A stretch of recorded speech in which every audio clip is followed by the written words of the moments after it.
Appreciate it. So for something like this, I mean, you could even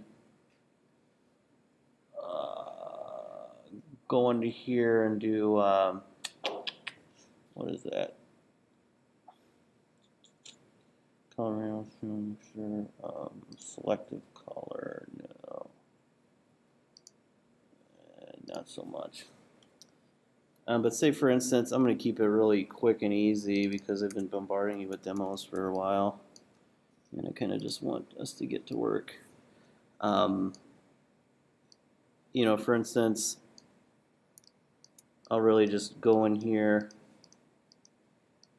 for the purpose of demonstrating the selective color tool and just trace this guy out real quick. Real rough.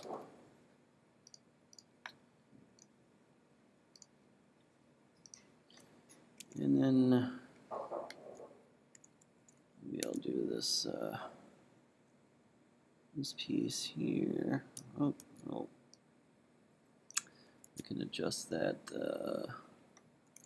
Let's go old school way. Trace this out. For instance.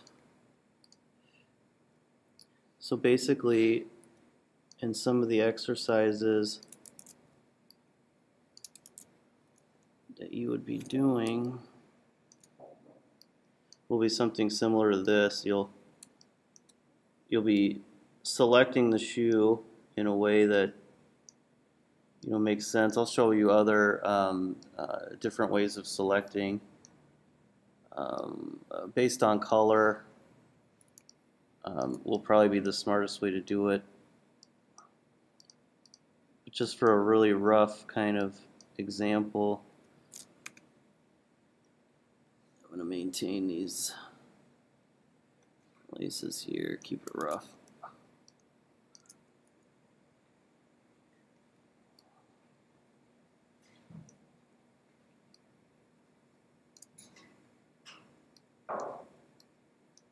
Oop, where's my beginning? It's alright, we'll make the selection. Oop, add to it.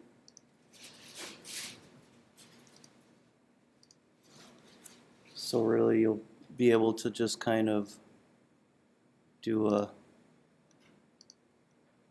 colorized sort of shoe to, this is really rough, like, because I'm changing the color of the laces and everything else, but this is just a color change in shoe. Essentially you'll be able to, then instead of one pair of shoes, you can have two, within your layout. So this is just a rough overview of, the hue saturation palette and how we can, increase saturation in the shoe and all that just to change its color a little bit. So it'd be a good tool for you to use. Maybe I'll deselect and I can go back to where that art history brush is. I think it's Y. Yeah, Y. And I should be able to, no, I guess I can't. Go back. That's a destructive way of editing, so I can't go back on that. What I could do is add an adjustment layer, the same tool, hue saturation, but an adjustment layer mode, and then I can do the same thing, but now it's not gonna really just destroy the image, meaning edit the layer beneath it. We can now turn that layer on and off, so I can then apply theoretically multiple adjustment layers to turn on and off for different color shoes perhaps. So now I got a really ugly purple one and a kind of nice oxblood color. So that's just to introduce you to the different ways of using hue saturation. We have this version being the layer adjustment hue saturation. So trying to see layer, new adjustment layer, hue saturation, but you can also use the hue saturation adjustment under image. One is destructive photo editing, and one is non-destructive.